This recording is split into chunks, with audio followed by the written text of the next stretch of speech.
Karina terkejut luar biasa ketika melihat sosok kakaknya. Padahal kakaknya sudah meninggal dunia. Belakangan, setelah tersadar dari keterkejutannya, Karina berpikir itu mungkin arwah kakaknya. Yang aneh, arwah kakaknya selalu datang di malam Lebaran. Sudah 4 kali Lebaran berturut-turut Karina mendapati arwah kakaknya datang, dan Karina akhirnya memahami maksud kedatangan itu.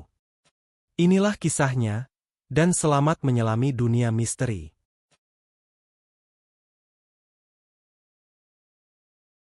Karina adalah perempuan berusia 31 tahun, dan dikenal sebagai pengusaha mebel.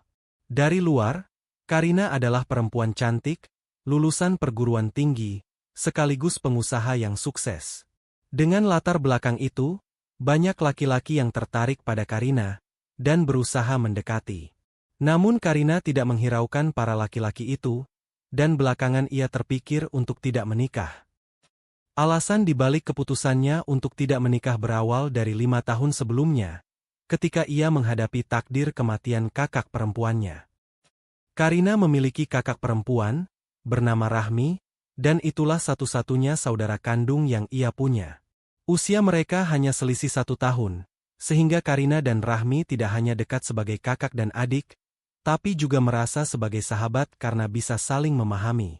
Karina dan Rahmi memiliki orang tua yang jadi pengusaha mebel. Secara ekonomi, mereka tergolong keluarga kaya, dan hidup mereka pun bahagia. Secara berkala, Karina dan Rahmi bersama orang tua mereka jalan-jalan ke luar negeri, bahkan mereka juga beberapa kali umroh bersama. 6 tahun yang lalu, Rahmi menikah dengan pria bernama Marzuki, anak pengusaha dealer kendaraan. Sebagai adik, Karina ikut senang dengan pernikahan kakaknya, meski juga ada kesedihan karena sejak itu ia tak bisa lagi bersama Rahmi seperti biasa. Setelah menikah, Rahmi tinggal di rumah suaminya, yang lokasinya jauh dari lokasi rumah orang tua Karina. Semula, Karina mengira kakaknya bahagia dengan pernikahan yang dijalaninya bersama Marzuki.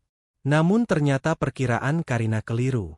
Sekitar 6 bulan setelah Rahmi menikah, Karina datang ke rumah Rahmi dan mendapati kondisi kakaknya yang menyedihkan. Waktu itu wajah Rahmi terlihat memar-memar, sementara bagian tubuh yang lain terlihat bekas-bekas luka yang tertutup obat merah. Ketika Karina mendatangi Rahmi siang itu, suami Rahmi sedang berada di dealer kendaraan milik orang tuanya. Jadi Rahmi pun bisa leluasa menceritakan apa yang terjadi dengannya. Pada waktu itulah Karina menyadari kakaknya ternyata tidak bahagia dalam perkawinan yang ia jalani bersama Marzuki. Sebagai suami, Marzuki sering melakukan kekerasan, dan Rahmi jadi korban KDRT. Menurut Rahmi, kebahagiaan pernikahannya hanya berlangsung sebulan. Setelah itu, Marzuki menunjukkan karakter aslinya yang mudah naik darah dan tidak segan melakukan kekerasan. Sejak itu pula Rahmi terus menjadi korban kekerasan suaminya, dan hal itu berlangsung dari bulan ke bulan, sementara kekerasan yang dilakukan Marzuki semakin parah. Mendengar penuturan itu, Karina bertanya apakah Rahmi tidak mempertimbangkan untuk bercerai saja dengan Marzuki. Rahmi mengatakan bahwa dia memang sempat memikirkan perceraian, tapi ternyata dia hamil. Jadi Rahmi lalu terpikir untuk menunggu anak yang dikandungnya lahir terlebih dulu, untuk melihat perilaku Marzuki setelahnya. Menurut Rahmi, pria kadang berubah sifat setelah punya anak, dan Rahmi pun berharap suaminya jadi pria yang lebih baik setelah anak mereka lahir. Karina memahami maksud kakaknya, dan dia pun berharap suami Rahmi akan berubah menjadi suami yang baik sebagaimana yang diharapkan Rahmi. Sayangnya, harapan itu tidak kesampaian. 2 bulan setelah pertemuan itu, Rahmi melahirkan anaknya secara prematur, dan ia meninggal setelah melahirkan. Karina menangis meraung-raung mendapati kenyataan yang pedih itu, dan ia merasa sangat kehilangan kakak yang sangat disayanginya. Setelah jasad Rahmi dimakamkan, Karina memutuskan untuk mengadopsi anak kakaknya. Ia tidak sudi menyerahkan anak itu pada Marzuki, karena tidak ingin bayi itu menjadi korban kekerasan sebagaimana yang terjadi pada Rahmi. Jadi, sejak itu pula anak Rahmi dibawa Karina, dan diasuh olehnya. Bayi itu berjenis kelamin laki-laki, dan Karina memberinya nama Muhammad Naufal. Karina sangat menyayangi bayi itu, sebagaimana ia menyayangi kakaknya yang kini tiada. Bersama Naufal, Karina merasakan hidupnya lebih berarti, karena ada makhluk kecil yang membutuhkannya. Dan Karina bisa mengobati kerinduan pada kakaknya dengan menatap wajah Naufal yang mirip Rahmi. Bulan demi bulan berjalan, dan Naufal telah terbiasa dengan Karina. Bayi itu mungkin telah menganggap Karina sebagai ibunya, karena sejak lahir Karina yang selalu bersamanya, memberinya susu, menggantikan popoknya, memandikannya, dan mengajaknya bermain serta bercanda. Naufal pun tumbuh dengan sehat, dan Karina merasa hidupnya telah lengkap. Ketika Naufal berusia 6 bulan, Lebaran datang. Malam hari, seiring mendengar suara takbir yang bergema dari masjid dan musola, Karina berbaring-baring santai bersama Naufal, sampai bayi itu kemudian tertidur. Tanpa sadar, Karina ikut tertidur di samping Naufal, karena kelelahan.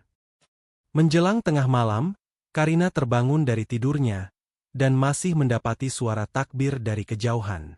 Karina bangkit dari tempat tidur, bermaksud keluar kamar untuk berwudu karena ia belum sholat Isya. Namun, Karina terkejut luar biasa saat mendapati sesosok wanita sedang berdiri di ambang pintu kamar yang terbuka, dan Karina menyadari itu sosok kakaknya. Detik itu, antara sadar dan tidak sadar karena baru terbangun dari tidur, Karina seperti tidak ingat kalau Rahmi sudah meninggal. Jadi ia pun bergerak mendekati sosok kakaknya, bermaksud memeluknya. Rahmi masih berdiri di ambang pintu, dan Karina melihat kakaknya tersenyum. Namun ketika Karina berusaha memeluknya, sosok kakaknya menghilang tiba-tiba. Seketika Karina sadar bahwa Rahmi sudah meninggal, dan ia merasakan jantungnya berdebar-debar, sementara perasaannya teraduk-aduk. Malam itu, usai sholat Isya, Karina bertafakur, membayangkan sosok kakaknya yang baru ia saksikan. Karina bertanya-tanya, apakah itu arwah kakaknya? Sejujurnya Karina merasa takut, tapi kemudian terpikir kalau Rahmi mungkin ingin melihat kondisi anaknya. Jadi arwahnya lalu datang ke rumah Karina. Sejak itu, Karina bertanya-tanya apakah arwah Rahmi akan kembali datang di malam-malam lain. Membayangkan hal itu, Karina merasa agak takut tapi juga senang karena bisa kembali melihat sosok kakaknya. Tapi hal itu tidak pernah terjadi, arwah Rahmi tak pernah muncul lagi. Hari demi hari pun berlalu, minggu berganti minggu, dan bulan demi bulan terus berjalan. Naufal tumbuh menjadi balita yang lucu dan menggemaskan, dan Karina selalu senang bersamanya. Lalu Lebaran kembali datang, dan peristiwa yang sama terulang. Karina kembali menyaksikan sosok arwah kakaknya. Malam itu, Karina sedang bermain-main bersama Naufal di kamar, dan anak kecil itu asyik dengan aneka mainan yang disediakan Karina. Karena malam Lebaran, suara takbir terdengar dari mana-mana. Lalu tiba-tiba Naufal menoleh ke arah pintu kamar yang terbuka, sementara tangannya seperti menunjuk-nunjuk. Karina mengikuti arah yang ditunjuk Naufal, dan seketika ia berdebar-debar. Karina mendapati sosok kakaknya sedang berdiri di ambang pintu kamar, dengan pakaian putih seperti yang ia lihat pada malam Lebaran tahun sebelumnya.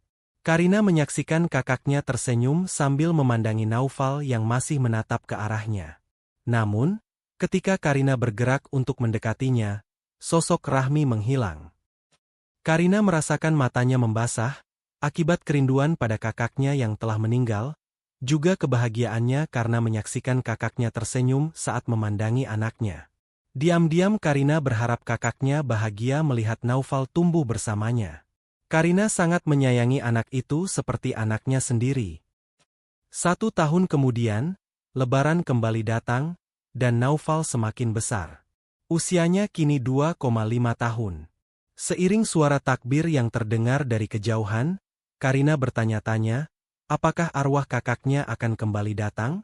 Setelah 2 kali menyaksikan penampakan arwah kakaknya yang muncul di malam Lebaran, Karina terpikir arwah kakaknya akan kembali muncul di malam Lebaran kali ini. Dan ternyata arwah Rahmi benar-benar muncul. Malam itu Naufal sudah tertidur, sementara Karina sedang memberesi mainan-mainan Naufal yang berserakan di lantai kamar.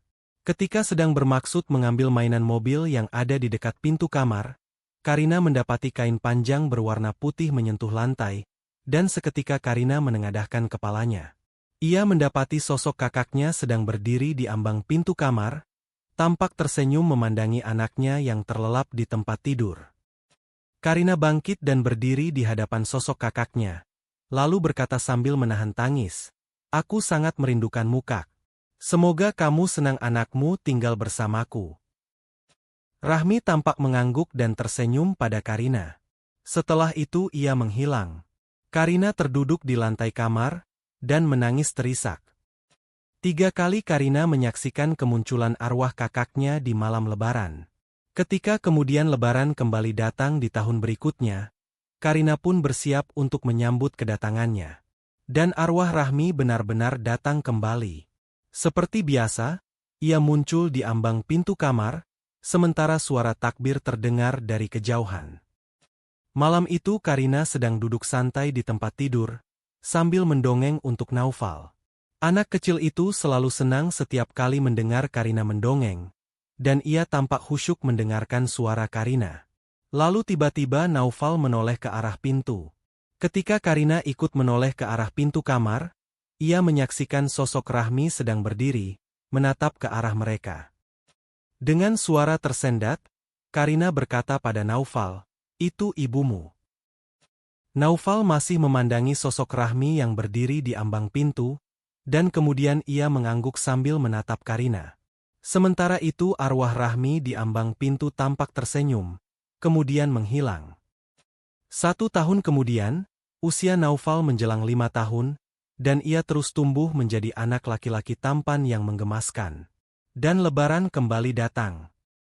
Menjelang malam Lebaran, Karina mempersiapkan dirinya dan Naufal untuk kembali menyambut kedatangan arwah Rahmi seperti tahun-tahun sebelumnya. Karina percaya, malam Lebaran tahun ini arwah Rahmi akan kembali datang. Jangan lupa like, komen, share dan subscribe, agar tidak ketinggalan kisah-kisah misteri lain di channel ini. Sampai jumpa di kisah berikutnya.